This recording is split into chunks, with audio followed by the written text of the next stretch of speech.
ये yakuza mafia अनजाने में एक एनजीओ वर्कर को मारकर अपने जीवन की सबसे भारी गलती कर देते हैं, क्योंकि जिसको उन्होंने मारा था वो एक ब्रूटल वॉर से लौटे एक खतरनाक डेडली सोल्जर की सगी बहन थी, जिसने ऑलरेडी अपने साथियों को वॉर में खो दिया था, जिनकी मौत का गुस्सा भी वो उन्हीं याकुजा माफिया पर निकालने वाला था। दरअसल ये सब कुछ दिन पहले शुरू हुआ जब जॉन नाम का एक एक्स मरीज सोल्जर अपने साथियों की मौत से डिप्रेशन में आकर उन सबको याद कर रहा था, और उन सबको याद करते हुए वो खुद भी जान देना चाहता था। तब वो अपने सामने रखे 3 ग्लासेस में विस्की डालता है, जिसमें से एक को तो उसने नॉर्मल छोड़ दिया, दूसरे में एक गोली डाल दी और तीसरे में 2 गोली। मौत का खेल खेलने के लिए वो उन ग्लासेस पर अपने मरे हुए साथियों के नाम गिनना चालू करता है और 2 गोली वाले ग्लास पर उसकी गिनती खत्म होती है। उस ग्लास की विस्की पीने के बाद जॉन उन्हीं 2 गोलियों को अपनी रिवॉल्वर में डालकर खुद को शूट करता है, लेकिन आज शायद यमराज छुट्टी पर है, क्योंकि किस्मत से गोली नहीं चलती। अब वो दिन भर रूम में शराब पीता रहता है और आज उसका शराब का स्टॉक खत्म हो गया था, इसलिए वो बाहर मार्केट से शराब लेने के लिए जाता है। शॉप में जब वो सामान को ध्यान से देख रहा था तभी अचानक से 2 चोर शॉप में घुस आए। उनमें से एक चोर ने जॉन के ऊपर गन पॉइंट कर दी। तब जॉन बिना किसी डर के उस चोर से कहता है कि उसे पेट पर निशाना नहीं लगाना चाहिए, ये बहुत ही बेकार तरीका है, और अगले ही पल में वो उस डाकू की गन पकड़ लेता है और उससे कहता है कि उसे सीने या फिर सर पर निशाना लगाना चाहिए था। ये देखकर गनमैन थोड़ा झिझकता है और उस एक ही पल में जॉन उन दोनों चोरों को ठिकाने लगा देता है। लेकिन जैसे ही ये सब खत्म हुआ तब जॉन का ध्यान उस शॉप में नहीं होता।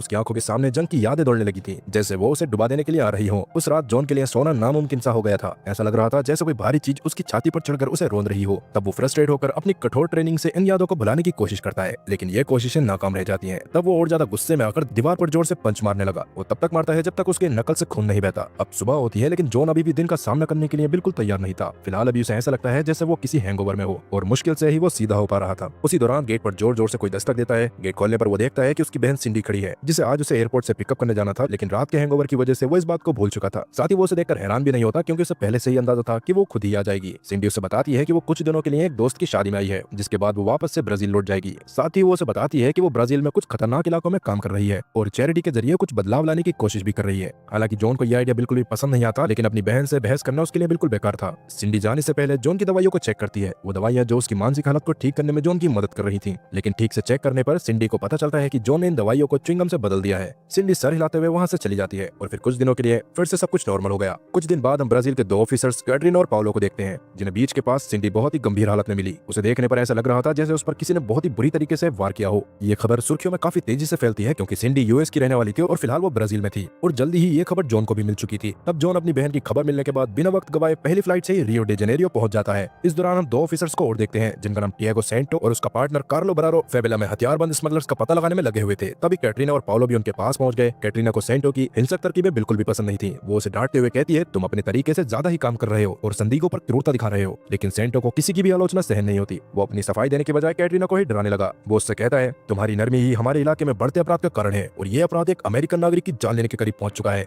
और जैसे ही वो अपनी बात खत्म करने वाला होता है कि तभी वहाँ एक लोकल व्यक्ति सेंटो को पत्थर मार देता है। सेंटो के पत्थर लगते ही दोनों पक्ष अपनी अपनी बंदूकें निकाल लेते हैं। वहाँ का माहौल एकदम से युद्ध के मैदान में बदल गया। लेकिन जैसे ही सेंटो को यह एहसास हुआ कि स्थानीय लोगों की संख्याओं से ज्यादा है, तब सेंटो एक कदम पीछे हटता है और उन्हें एक ऑफर देता है कि क्यों न उन्हें एक मुकाबला करना चाहिए, जिसमें वो अपने सबसे ताकतवर लड़ाके को उनसे लड़ने के लिए आगे करें। तब स्थानीय लोग अपने बीच से सबसे मजबूत लड़ाके कैबो को चुनते हैं, और इधर सेंटो अपने साथी बरोरो को उसके खिलाफ खड़ा करता है। साथ ही कहता है कि अगर बरोरो हारता है तब पुलिस बिना किसी गिरफ्तारी के वहाँ से वापस चली जाएगी। जिसके बाद लड़ाई शुरू होती है और बरोरो, जो काफी ताकतवर था, वो ज्यादा देर तक उससे लड़ने में अपना टाइम वेस्ट नहीं करता और पूरी ताकत से अपने विरोधी को थप्पड़ मारकर बेहोश कर देता है। जो देखने के बाद वहाँ खड़े सभी लोग चुप हो गए। लेकिन फिर अचानक सेंटो जोर से हंसने लगा और उनसे कहता है, हम और हमारे लोग जब चाहे यहाँ वापस आ सकते हैं। अब जैसे ही सेंटो और उसके साथी वहाँ से जाने लगते हैं, तब स्थानीय लोग उन्हें नफरत भरी नजरों से घूरने लगे, जैसे वो कोई बहुत बड़ी गलती कर गए हो। लेकिन सेंटो को कोई फर्क नहीं पड़ता। वो बस अपने काम में लगा रहता है और ये बात उसके अंदर की गहरी सोच को दर्शाती है। इसी दौरान जॉन ब्राजील पहुंच जाता है। वहाँ पहुंचने पर अमेरिकन एम्बेसडर मैनी रेडली उसका स्वागत करता है। मैनी जॉन का एक पुराना दोस्त है और साथ ही एक एक्स सोल्जर भी। जॉन ने उसके साथ काफी लड़ाइयां भी लड़ी थी। जिसके बाद वो दोनों एक साथ हॉस्पिटल जाते हैं, जहाँ जॉन अपनी बहन सिंडी को कोमा की हालत में देखता है। उसे देखकर जॉन के दिल की हालत बदल गई और वो सिंडी की बेहोशी में खुद को खो देता है। उसकी आंखों के सामने वो खौफनाक युद्ध की यादें तैरने लगती हैं, लाशों के ढेर, खून से सनी रेत और गोलीबारी के बाद की डरावनी शांति। तभी सेंटो भी वहाँ आ गया और जॉन को बताता है कि फेवेला बहुत ही खतरनाक जगह है और यहाँ अपराधियों ने अपना गढ़ बना रखा है। तब मैनी जॉन को बताता है कि वो इस केस का लीड डिटेक्टिव है। साथ ही वो जॉन को शांत रहने की भी सलाह देता है, क्योंकि उसे पता था जॉन किसी की भी नहीं सुनता है। सेंटो, जो बिना वक्त को बर्बाद किए अपना काम करने में लगा रहता है, वो जॉन से कहता है कि फेवेलास टूरिज्म के लिए नहीं है। कुछ देर बाद सेंटो और जॉन फेवेला की तरफ बढ़ते हैं और रास्ते में सेंटो बताता है कि यहाँ के बच्चे अगले पीढ़ी के अपराधी बनेंगे। उस दौरान जॉन को महसूस होता है कि उसे हर जगह वॉर दिखाई दे रहा है, और न सिर्फ उन जगहों पर जहाँ लड़ाई चल रही हो। तब दोनों एक बात पर एग्री करते हैं कि दुनिया बहुत ही घमंडी हो चुकी है, जिसे कभी माफ नहीं किया जा सकता। फेवेलास में जॉन फिर से कैटरीना से मिलता है। जैसे ही कैटरीना अपनी बातें शुरू करती है, तभी अचानक उन्हें गन शॉट की आवाज सुनाई दी, जो सुनते ही जॉन का सिक्स सेंस तुरंत एक्टिव हो गया। वो बिना सोचे समझे कैटरीना की साइड गन निकाल लेता है, मगर फिर पता चलता है कि ये तो बस एक पुराने ट्रक का बैकफायर था। तब सेंटो चारों तरफ देखते हुए जॉन को भी ध्यान से देखता है और कैटरीना से कहता है कि उसे अपने अमेरिकन मेहमान पर ज्यादा नजर रखनी चाहिए।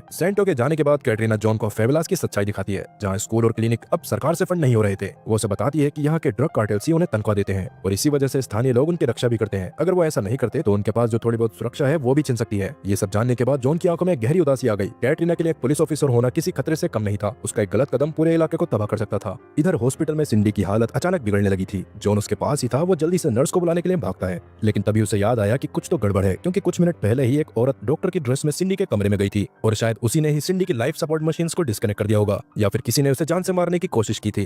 अपनी बहन की ऐसी हालत देखकर जॉन का गुस्सा और ज्यादा बढ़ गया। वो सिंडी के बिस्तर के पास 24 घंटे पुलिस की मौजूदगी की मांग करता है और साथ ही वो अपनी बहन के साथ जो कुछ भी हो रहा था उसके बारे में जानने के लिए फेबुलस की तरफ जाने लगा। फेबुला पहुंचने पर वहां उसे कूका नाम का एक लड़का मिलता है, जिसे उसने उस बीच के पास देखा था जहां सिंडी को पाया गया था। अब जैसे ही जॉन ने कूका के गले में सिंडी का नेकलेस देखा, उसे देखकर उसका खून खोल उठा। वो कूका को पकड़कर उससे पूछताछ करना शुरू कर देता है, लेकिन कूका और उसके दोस्तों ने उल्टा जॉन पर ही हमला कर दिया। लेकिन उन्हें नहीं पता था कि जॉन उनकी क्या हालत करेगा। वहां मौजूद कोई भी इंसान जॉन की टक्कर का नहीं था और लड़ाई कुछ ही सेकंड में खत्म हो गई। कूका अपना आखिरी वार करने के लिए चाकू निकालता है, लेकिन उसका चाकू भी जॉन पर कोई काम नहीं करता और फिर जॉन उसी चाकू को कूका की तरफ घुमा देता है। तब जॉन उसे धमकी देते हुए आखिरी बार सिंडी के बारे में जानने की कोशिश करता है, लेकिन लैंग्वेज बैरियर होने की वजह से कूका को कुछ भी समझ नहीं आ रहा था। हालात बहुत गंभीर होती जा रही थी कि तभी कैटरीना वहां आकर स्थिति संभाल लेती है। वो जॉन को समझाती है कि सिंडी और कूका के परिवार के बीच एक गहरी दोस्ती थी और ये नेकलेस सिंडी और उसकी बहन मारिया के बीच दोस्ती का प्रतीक था। कैटरीना उसे बताती है कि कूका की बहन को भी किडनैप कर लिया गया है और अभी तक उसके बारे में कोई भी जानकारी नहीं मिली है। तब जॉन अपनी गलती मानते हुए उससे सॉरी बोलता है, जिसके बाद कूका जॉन को सिंडी की नोटबुक देता है जो उसे उन कातिलों तक पहुंचने में मदद कर सकती थी जिन्होंने सिंडी के साथ ये सब किया।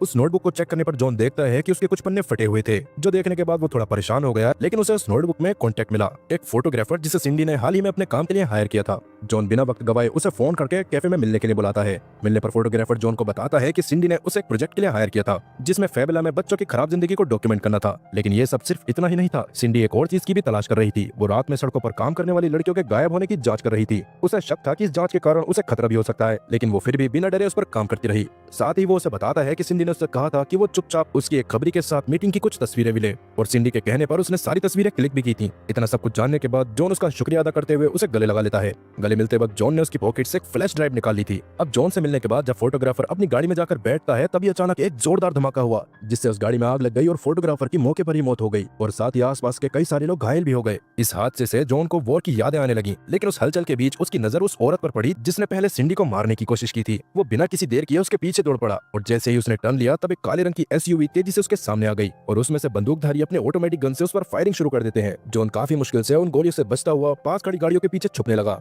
लेकिन अफसोस उस गोलीबारी में एक सिक्योरिटी गार्ड की भी जान चली जाती है। तब जॉन जल्दी से उस सिक्योरिटी गार्ड की गन उठाता है और जवाबी फायरिंग में कुछ हमलावरों को मार गिराता है, जबकि बाकी हमलावर भागने में कामयाब हो जाते हैं। कुछ देर बाद जॉन रिडले के ऑफिस में जाकर हमले के बारे में उसे जानकारी देता है और साथ ही उन हमलावरों के हाथ पर बने अजीब से टैटूज का जिक्र भी करता है। उसे कहीं न कहीं शक था कि ये लोग जापानीज अंडरवर्ल्ड से हो सकते हैं। साथ ही जॉन उसे उस औरत के बारे में भी बताता है जिसका वो पीछा कर रहा था। वो भी एकदम जापानीज ही लग रही थी। तब वो उस फोटोग्राफर की फ्लैश ड्राइव में से एक फोटो निकालते हैं जिसमें सिंडी ने एक आदमी को नाइट क्लब के बाहर देखा था। उस फोटो को देखकर रिडली तुरंत उस लोकेशन को पहचान गया था और फिर वो जॉन को उसी क्लब में ले गया। क्लब के अंदर जॉन एक लो प्रोफाइल रखते हुए उस आदमी का पीछा करता है जिसे उन्होंने उस फोटो में देखा था। उसका पीछा करते हुए वो उस आदमी को बाथरूम तक ले आया। तब वो उस आदमी को पकड़कर उससे उन लोगों के बारे में पूछने लगता है जिन्होंने सिंडी पर हमला किया था। उस आदमी के हाथों में कुछ इंपॉर्टेंट डॉक्यूमेंट्स भी थे जो कि घबराकर वो नीचे गिरा देता है। उन डॉक्यूमेंट्स में कुछ हाई प्रोफाइल क्लाइंट की जानकारी थी। तब जॉन उसे जान से मारने की धमकी देते हुए उनके ठिकाने के बारे में पूछता है और कहीं न कहीं वो आदमी सिंडी पर हमला करने वाले लोगों से जुड़ा हुआ था। अगले दिन जॉन और रिडली अपने नए टारगेट की तरफ बढ़ने लगे, एक शानदार विला जो अमीर और ताकतवर लोगों का खेल का मैदान था। वहीं दूसरी तरफ शहर के एक और इलाके में सेंटो और उसकी यूनिट ड्रग तस्करों के खिलाफ एक क्रूर ऑपरेशन के लिए तैयार हो रही थी। सेंटो उन सबसे कहता है कि किसी पर भी रहम नहीं होगा और अपनी टीम को रास्ते में आने वाले सभी को खत्म करने का आदेश देता है। ऑपरेशन शुरू होने से पहले वो घुटने के बल बैठकर एक प्रार्थना करता है जो कि अपनी मानसिक शांति बनाने के लिए वो हमेशा से करता था। फेबुला में सेंटो की यूनिट पहुंचते ही वहां हलचल मचने लगी। फेबुला में हलचल मचने के कुछ ही पल बाद उसकी टीम उस इलाके में घुस जाती है और वहां पहुंचने पर वो कोई गिरफ्तारी नहीं करते, बस लाशें गिराते हैं। इधर जब जॉन विला में पहुंचता है तो उसकी मौजूदगी से वहां के लोगों में हड़कंप मच गया। तभी वहां पर मौजूद एक गार्ड उस लेडी को जॉन के बारे में इन्फॉर्म कर देता है जिसने सिंडी को मारने की कोशिश की थी। वो लेडी अपने गार्ड से कहती है कि किसी भी तरह की प्रक्रिया करके अपने बॉस हिरोमोटो को परेशान न करे। जिसके बाद जॉन को बालकनी में ले जाया गया जहां उसे एक वैन आती हुई दिखती है। उसमें से कुछ कम उम्र की लड़कियां बाहर निकल रही थी। उस लड़की को देखकर जॉन को पहचानने में देर नहीं लगती क्योंकि उनमें से कुका की गायब हो चुकी बहन भी थी। तभी जॉन के पीछे खड़ा गार्ड उसे मारने के लिए उस पर अटैक कर देता है, लेकिन जॉन इतना आसान टारगेट नहीं था। वो अपनी पूरी ताकत लगाकर उस गार्ड को कुछ ही पल में ढेर कर देता है, जिसके कुछ देर बाद वो धीरे धीरे छुपते हुए उन तस्करों का पीछा करने लगा। लेकिन उस पूरी जगह पर हथियारबंद लोग मौजूद थे। वहाँ पर जैपनीज याकुजा भी मौजूद था, जैसा कि वो पहले ही फेवेला में देख चुका था। इधर सेंटो और उसकी टीम अभी भी फेवेला में ड्रग माफियाज को ठिकाने लगाने का काम कर रही थी। उस दौरान सेंटो का एक आदमी कुछ याकुजा को देखता है जो बच्चों को एक गाड़ी में बिठा रहे थे। वो बिना सोचे समझे उन्हें रोकने के लिए आगे बढ़ा, लेकिन इतने में ही सेंटो भी वहाँ आ गया। वहाँ पहुंचने पर सेंटो, जो हमेशा चालाकी से काम करता था, वो अपने ऑफिसर की बहादुरी की तारीफ करने लगा, लेकिन अगले ही पल में वो उसे शूट कर देता है और अब याकुजा बिल्कुल फ्री हो गए थे। जो देखकर ये समझ आ जाता है कि सेंटो पहले से ही उन याकुजा माफिया के लिए काम करता है और शायद कहीं न कहीं उसी ने ही सिंडी को घायल करके बीच पर फेंक दिया होगा। जिसके बाद सेंटो अपने बॉस को कॉल करता है और ये वही लड़की होती है जिसने सिंडी को मारने की कोशिश की थी। वो लड़की सेंटो को भरोसा दिलाती है कि उसका पैसा पोर्ट पर तैयार है। तब वो लड़की अपने बॉस हिरोमोटो को फोन करती है और उसे बताती है कि उसे एक दिक्कत आ रही है। एक अमेरिकन सोल्जर उनके आड़े आ रहा है और अब उसे खत्म करने का वक्त भी आ गया है। वो अपने बॉस से बात कर ही रही थी कि तभी वो नाइट क्लब वाला आदमी लीमा हिरोमोटो के सामने आ गया, जिससे जॉन ने डॉक्यूमेंट्स छीने थे।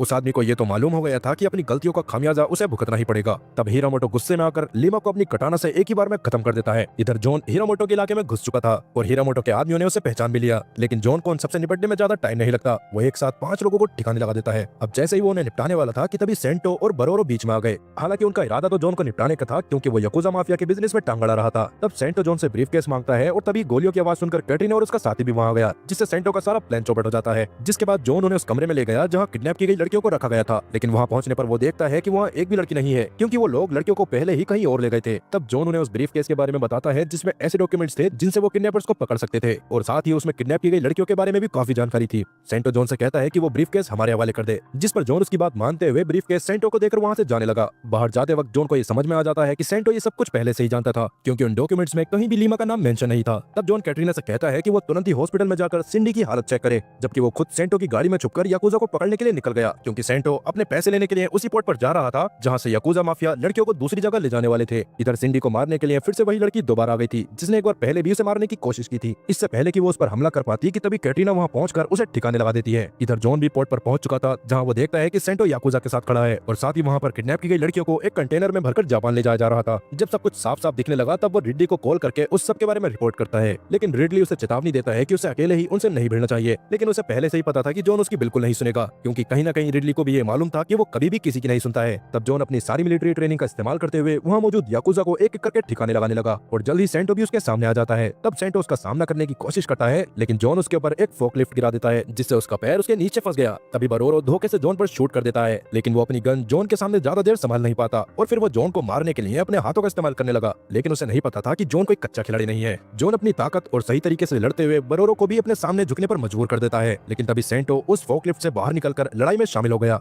लेकिन दोनों मिलकर भी जॉन का बाल भी बांका नहीं कर पाते और अब उस फाइट में एंटर होता है याकुजा बॉस हिरोमोटो, जो अपने हाथ में कटाना लिए हुए था। काफी खूबसूरती से वो जॉन पर वार करने लगता है और जॉन का हाथ काट देता है, जिससे जॉन को थोड़ा पीछे हटना पड़ा। अब ये लड़ाई थी 3 वर्सेस 1। तब सेंटो भी चाकू से वार करने लगता है, लेकिन जॉन पलटकर उसी चाकू को उसकी तरफ मोड़ देता है और उस चाकू को वो बरोरा के पैर में घुसा देता है और साथ ही उसे एक जोरदार घुसड़ मारता है, जिससे वो बेहोश हो गया। और उसके बाद सेंटो से निपटने के लिए उसकी गले की चेन निकालकर उसके सीने में धंसा दी और अब सिर्फ हिरोमोटो बचता है। जॉन स्टील की पाइप उठाकर याकुजा बॉस की तलवार का सामना करने लगा। हिरोमोटो उसकी टक्कर का था, इसलिए जॉन को उससे निपटने में थोड़ा टाइम लग रहा था। लेकिन एक पॉइंट ऐसा आया जब जॉन ने हिरोमोटो की तलवार को ही उसकी तरफ मोड़ दिया। अब उसे लग रहा था कि शायद हिरोमोटो उसके कंट्रोल में आ गया है। तभी हिरोमोटो अपनी छुपी हुई ब्लेड जॉन के पेट में घुसा देता है, जिससे जॉन को काफी ज्यादा गुस्सा आ गया और अपनी जिंदगी भर की ताकत लगाकर उसने हिरोमोटो को तोड़ना शुरू कर दिया और तोड़ कर उसकी ऐसी हालत करता है कि अब वो ठीक से वॉशरूम में भी नहीं बैठ सकता था। जिसके बाद वो सेंटो के पास जाता है, जो फिलहाल खून से लथपथ हो चुका था। वो जॉन को एक चाबी देता है जो उस ऑपरेशन से जुड़े हर भ्रष्ट अधिकारी के रिकॉर्ड को खोलने वाली थी, क्योंकि सेंटो को एहसास हो गया था कि अब उसका वक्त खत्म हो चुका है। और साथ ही उससे कहता है कि उसने बहुत सारे गलत काम किए हैं और बहुत से मासूम लोगों को भी मारा है, लेकिन सिंडी को मारने में उसका कोई हाथ नहीं था। वो सेंटो से बात कर ही रहा था कि तभी हिरोमोटो वापस से जॉन पर अटैक करने के लिए उठा, लेकिन इस बार जॉन उस पर बिल्कुल भी रहम नहीं करता और उस पर बेहिसाब गोलियों की बरसात कर देता है। इधर सेंटो की आखिरी सांसें चल रही थी। जाने से पहले जॉन सेंटो के पास रहम खाकर एक बंदूक छोड़ देता है। अब रिडली और बाकी लोग भी वहाँ पहुंच गए थे। तब जॉन किडनैप हुए बच्चों को खुद से आजाद करता है। इधर सिंडी भी बच गई थी, लेकिन उसकी हालत काफी ज्यादा खराब थी और साथ ही उसे मेडिकल ट्रीटमेंट की खास जरूरत थी। अब अगले दिन रिडली जॉन से कहता है, मैं तुम्हारे सारे खर्च उठाने के लिए तैयार हूँ, लेकिन एक शर्त पर, तुम्हें मेरे लिए एक अंडर कवर ऑफिसर की तरह काम करना होगा और साथ ही मैं तुम्हें एक नई पहचान भी दूंगा। हालांकि रिडली को पहले से ही पता था कि उसे अपना पुराना नाम फेल करनी चाहिए है। तो दोस्तों, ये कहानी आपको कैसी लगी हमें कमेंट करके जरूर बताएं और ये चैनल अभी नया है तो सब्सक्राइब करना बिल्कुल न भूलें। और आपको ऐसी और एक्सप्लेन मूवीज देखनी है तो इस वीडियो पर ज्यादा से ज्यादा प्यार दिखाओ, ताकि मैं आपके लिए जल्दी ही एक जबरदस्त मूवी एक्सप्लेन करके ले आऊं। मिलते हैं अगली वीडियो में, तब तक के लिए गुड बाय।